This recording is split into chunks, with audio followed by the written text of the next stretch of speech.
পশ্চিমবঙ্গ উচ্চ মাধ্যমিক শিক্ষা সংসদের দ্বাদশ শ্রেণীর তৃতীয় সেমিস্টারের বাংলা বিষয় নিয়ে আজ আলোচনা করব। বাংলা বিষয়ের আজ আলোচিত অধ্যায় প্রভাত কুমার মুখোপাধ্যায়ের লেখা গল্প আদরিণী। এই আদরিণী অধ্যায় থেকে তোমাদের তৃতীয় সেমিস্টারে 8টি এমসিকিউ ভিত্তিক প্রশ্ন থাকবে, অর্থাৎ এই অধ্যায় থেকে থাকবে 8 নম্বর। আমি এই অধ্যায়ের ওপর প্রথম পর্বে এই গল্পের প্রথম দুটি পরিচ্ছেদ অর্থাৎ প্রথম ও দ্বিতীয় পরিচ্ছেদ নিয়ে আলোচনা করেছিলাম। আজকে আমি তৃতীয় পরিচ্ছেদ থেকে তোমাদের সামনে আলোচনা করব। এই গল্পের মোট পরিচ্ছেদ আছে 7টি।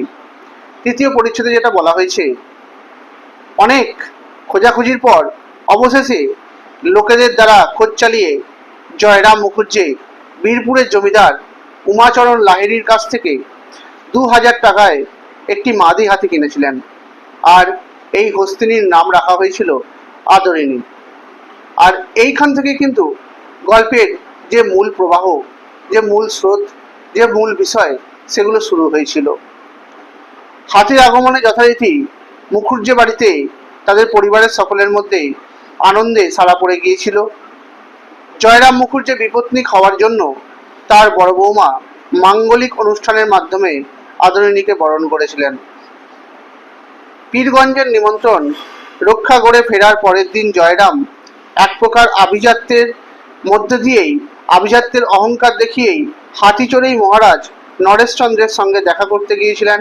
মহারাজ জানতে চাইলেন এই হাতিটি কার। বিনয় এবং তার সঙ্গে সঙ্গে অহংকার মিশিয়ে জয়রাম তার উত্তরে বলেছিলেন, তিনি যখন হুজুর বাহাদুরের দ্বারাই প্রতিপালিত, তখনও হাতিও সেই মহারাজেরই। এইভাবে জয়রাম তার অন্তরের ক্ষোভ মিটিয়ে সে রাত্রে স্বস্তিতে নিদ্রা গিয়েছিলেন। এরপর এরকমভাবেই 5 বছর কেটে গিয়েছিল। জেলা কোর্টে ইংরেজি জানা নব্য শিক্ষিত অনেক মোক্তার এসেছিলেন। আগেকার মোক্তারদের কদর এখন আগের তুলনায় কমে গেছে, ফলে জয়রাম মোক্তারের উপার্জনও অনেক কমে গিয়েছে। এদিকে তার 3 ছেলের কেউই রোজগার করে না। 2 জন বিবাহিত এবং তাদের সন্তানও আছে। ছোট ছেলে কলকাতায় পড়াশোনা করছে। মুখোপাধ্যায় মশাই ইংরেজি জানেন না বলে এখনকার হাকিমরাও তাকে তেমন শ্রদ্ধা করে না। ছেলেরা রোজগারে হলে না হয় তিনি এই 60 বছর বয়সে অবসর নিতে পারতেন। আরও বছরখানেক পরে একদিন জয়রামবাবু একটি খুনের মামলার কাজ পেয়েছিলেন। 3 দিনের সওয়াল জবাবের পর জয়রাম মুক্তার তার মক্কেলকে নির্দোষ প্রমাণ করেছিলেন। তার মুন্সিয়ানায় মুগ্ধ হয়ে নতুন ইংরেজ জজ ভূয়সী প্রশংসা করেছিলেন। জয়রামবাবু